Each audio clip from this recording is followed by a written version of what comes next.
नमस्कार साथियों, स्वागत है आप सभी का मेरे चैनल सिर्फ आईएएस में।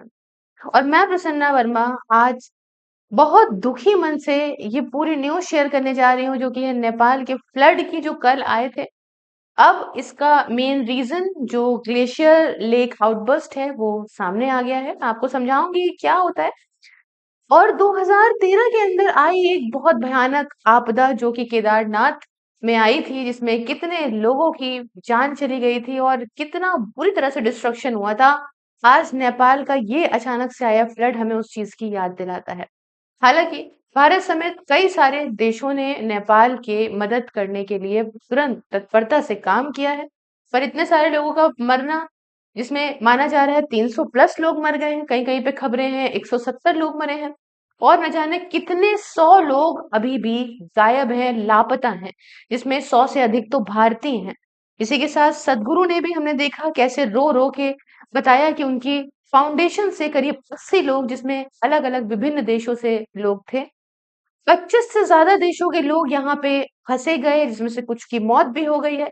क्योंकि नेपाल एक ऐसी जगह है, आप जानिए कि जहाँ से होके ही आप, चाहे कैलाश हो, चाहे हिमालयाज़ हो, ट्रैकिंग करना हो, हर जगह से इम्पोर्टेंट रूट बनाता है। और इसलिए जिस जगह पे ये आई है बाढ़, समझिए उस जगह पे लोग बहुत सारे नदी के किनारे मतलब जो है कैंपिंग करते थे, बहुत सारी चीज़ें कर रहे थे।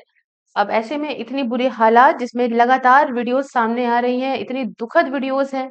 कहीं-कहीं पे तो दिख रहा है कि सब लाशें पड़ी हैं, किसी का हाथ, किसी का पैर कटा हुआ, मतलब इतनी बुरी हालात। पूरे सोशल मीडिया पे वीडियोस जो हम यहाँ नहीं चला सकते हैं, पर यहाँ पे खबरें बनती हैं कि करीब 2 300 से ज़्यादा लोग मारा जा रहा है कि नेपाल के अंदर मर गए हैं। कहीं-कहीं पे द हिंदू के अनुसार बात करें तो 170 से ज़्यादा लोग मरे हैं। हर तरफ खबरें बनती हैं, बुरी तरह से फ्लड्स आए हैं। 288 इंडियंस मिसिंग हैं नेपाल के अंदर। ये एकदम इस समय का एकदम अपडेटेड जो आपको जानकारी है वो दी जा रही है। 21 लोग रेस्क्यू हुए हैं, सेंटर का बताना है। मोर देन 1300 लोग मिसिंग हैं। ये समझिए बिल्कुल, या तो बह गए हैं, क्या हो गया है। मतलब जिस प्रकार की वीडियोस हैं खतरनाक सी, जिस प्रकार से डिस्ट्रक्शन है, आप ये समझिए कि किसी का बचना नामुमकिन था। इस प्रकार से बिल्डिंग्स खत्म हुई हैं, मतलब सिर्फ और सिर्फ नजर आ रहा है तो मड। एक शॉट के माध्यम से भी मैंने आपको वीडियोस दिखाई और ये भी दिखाया कि कैसे चाइना का एक हेलीकॉप्टर जब ऊपर जाके ग्लेशियर जहां से ये फटा उसको दिखाता है, तो दिखाता है कैसे ग्लेशियर काला पड़ा है। सोचिए आप, पोल्यूशन कितनी बुरी हालात में है, वो आगे आने वाली आपदा है जो अभी से दिख गई है।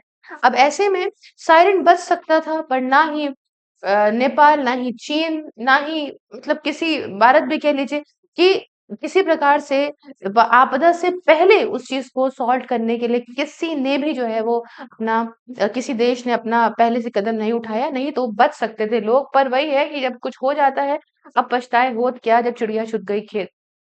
आप यहाँ से देख सकते हो कि ये मेन जो बात आ रही है वो आ रही है ग्लेशियर बर्स्ट की। तो कहानी क्या होती है आप समझिए कि ऊपर से जो पानी आता है नदी से, वो आप समझिएगा, वो नदी से पानी आता है, ग्लेशियर जब पिघलता है तो आता है, ठीक है।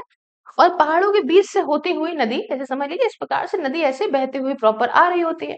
लेकिन ये रिवर बात हो रही है त्रिशूली रिवर की, ठीक है। तो ये आ रही होती है। अब ऊपर माना जा रहा है, अभी जो कंफर्म किया है, पहले तो ये हो रहा था कि सिर्फ और सिर्फ पहले ये हुआ कि सिर्फ भूकंप आया है, फिर उस जानकारी को हटाया गया, फिर ये हुआ कि नहीं, ग्लेशियर आउटबर्स्ट हुआ है। मतलब जैसे कि ऊपर ग्लेशियर की एक लेक बनी होती है, ठीक है। अब कहीं बर्फ है, कहीं पानी है, बर्फ भी पानी बन रखा है जब आप देखोगे तो उसमें क्या है कि जैसे जब वो एक एक जगह इकट्ठा है पानी, इस साइड से भी रुका हुआ है और इस साइड से पानी भरा हुआ है। लेकिन जब भारी मात्रा में कोई मान लीजिए लैंडस्लाइड ऊपर से हो गई या बर्फ गिरी भयानक से टूट के और उस पानी पे गिरी, और जिस पानी को उसने रोक रखा था, वो जिस बर्फ ने पानी को रोक रखा था वो भी हटी, तो भयानक जो भी पानी इकट्ठा था वो एक साथ भारी मात्रा में नीचे आता है। इसी को हम कहते हैं ग्लेशियर लेक आउटबर्स्ट, है ना, ये फिनोमिना होता है। अभी मैं आपको और अच्छे से बताऊंगी। तो ये माना जा रहा है अमेरिका के अंदर जो है ये उनकी एजेंसीज की तरफ से इस बात की पुष्टि कराई गई है कि जो भारी मात्रा में आया है इसमें लैंडस्लाइड होके पानी, उससे करीब 5.4 मैग्नीट्यूड का एक भूकंप हुआ और इसने और हालत खराब कर दी। ठीक है ना? तो आप समझिए ग्लेशियर और आइस रॉक कोलैप्स हुआ ऊपर, जिससे भयानक लैंडस्लाइड हुई, खूब कचड़ा, मलबा, पहाड़ के ईंटें, पत्थर सब कुछ नीचे आए और रेंदे रिवर सडनली भारी मात्रा में बढ़ गई और फ्लैश फ्लड्स यहाँ पे भोटे कोशी सिस्टम में आया, जिसमें सारी रोड्स, विलेजेस, गांव, ब्रिजेस सब भयानक डिस्ट्रॉय हुए। इवन हालात तो ये भी हैं कि हाथी वगैरह जो है वो बह के करीब 5 हाथी भारत के अंदर आ गए। भारत के बिहार में भी ये फ्लड्स अब देखने को मिल सकती हैं आपको, है ना? वहां पर तक पानी पहुंच गया, आप ये देख सकते हो। आप इस प्रकार से कुछ माहौल चला है। ये है बॉर्डर है आपका, है ना? जो नेपाल का तिब्बत के साथ, चीन के साथ। हालांकि सारी एजेंसी सब चीन की तरफ से भी काफी मदद आ गई है बचाने के लिए यहाँ पे।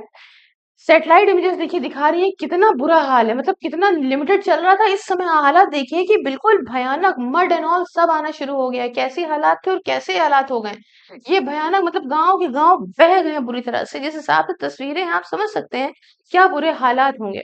मतलब मैं तो एक वीडियो देख रही थी, उसके अंदर तो दिखा रहे थे, वो पुरानी वीडियो थी कि अभी की वीडियो थी पता नहीं, एक आदमी जो है सोने की चेन वेन उसमें से निकाल रहा है बॉडी में से। ऐसे ही खबरें आई थी जब केदारनाथ के अंदर हुआ था। मानवता तो छोड़ दीजिए क्या हो गई है क्या नहीं हो गई है। कंफर्म डेट बताएं तो करीब कंफर्म डेट 170 है। माना जा रहा है 1300 से ज्यादा लोग मिसिंग है। फॉरेन नेशनल 700 से ज्यादा है, जैसे मैंने आपको बताया ये सब ऊपर जाते हैं, ट्रैक करने जाते हैं ना, माउंटेन क्लाइम करके। इंडिया से रिपोर्ट बताएं 177 से ज्यादा लोग नेपाल के अंदर। और दूसरे की अगर बात करें तो काफी, मतलब फ्रांस के वगैरह के बहुत सारे लोग हैं यहाँ पे। अभी तक 125 से ज्यादा लोगों को रेस्क्यू किया जा सका है। एक बच्चे को तो देखा था मैंने कि छत पे एक फंस गया था, वहां से हेलीकॉप्टर ने करा है रेस्क्यू। डिजास्टर हुआ है इस समय जब पीक, इस समय चल रहा है कैलाश मानसरोवर की यात्रा चल रही है दोस्तों।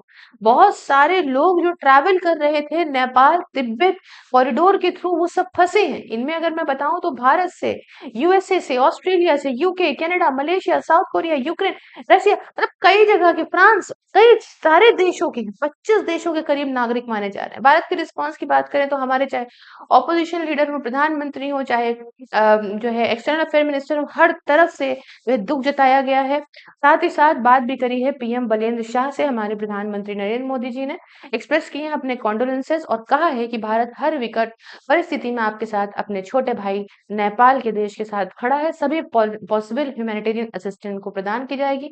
इमरजेंसी रिलीफ प्रदान करी जा रही है, जिसमें 10 टन इमरजेंसी भेज दिया गया है। 34 टन का सेकेंड भी निकल गया है, जिसकी पुष्टि एक्सटर्नल अफेयर्स मिनिस्टर हमारे एस जयशंकर साहब ने अपने ट्विटर के माध्यम से करी है।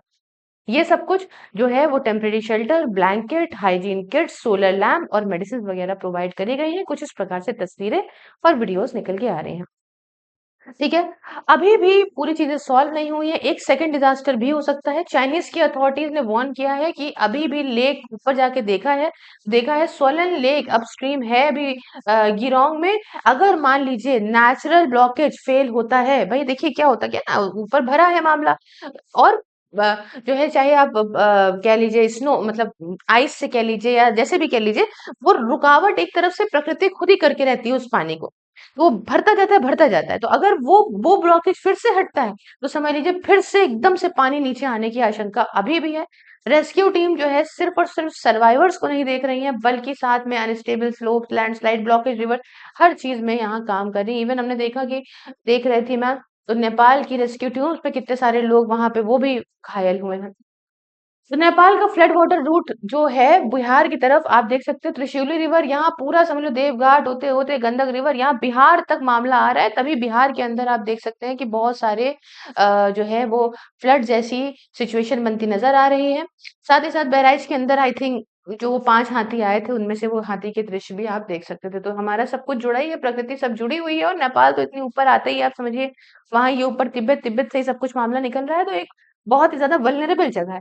बिहार, उत्तर प्रदेश वगैरह ने बॉर्डर एरियाज को अलर्ट पे लगा दिया है। भारत की सरकार की तरफ से भी करना चाहिए था। जब आप देखते हो कि हिमाचल प्रदेश में या कहीं पे भी, उत्तराखंड में इतनी भयानक बारिश के मौसम में ऐसे हालात होते हैं, तो ऐसे हालात में अलर्ट जारी करके चीजें करनी चाहिए। पर वही है ना, जब कुछ आपदा आ जाती है तब तक लोग बहुत चिल रहते हैं। भारत के लिए मैटर इसलिए करता है क्योंकि भारत के नागरिक भी हैं, हमारा पड़ोसी देश नेपाल भी है, क्योंकि हमारा बहुत अच्छे संबंध है नेपाल के साथ में।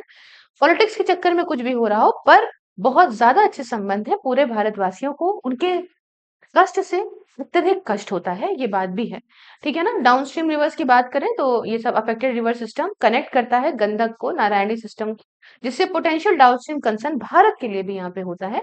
बिहार और उत्तर प्रदेश जैसे हमारी जो स्टेट्स हैं, वो भी इसकी चपेटे में आ सकती हैं। मॉनिटर करना बहुत ज़रूरी है और क्योंकि इस समय कैलाश मानसरोवर की यात्रा का समय है, जिसमें कितने सारे लोग जाते हैं नेपाल के अंदर, सॉरी जो है वही यात्रा करने के लिए नेपाल के माध्यम से, तो इसलिए भी हमारे लिए इम्पोर्टेंट है। साथ ही मैंने बताया क्यों ज़रूरी है। बाकी मैं हमेशा बोलती हूँ कि संबंध प्यार से रखने चाहिए, खासकर पड़ोसी देशों के साथ में।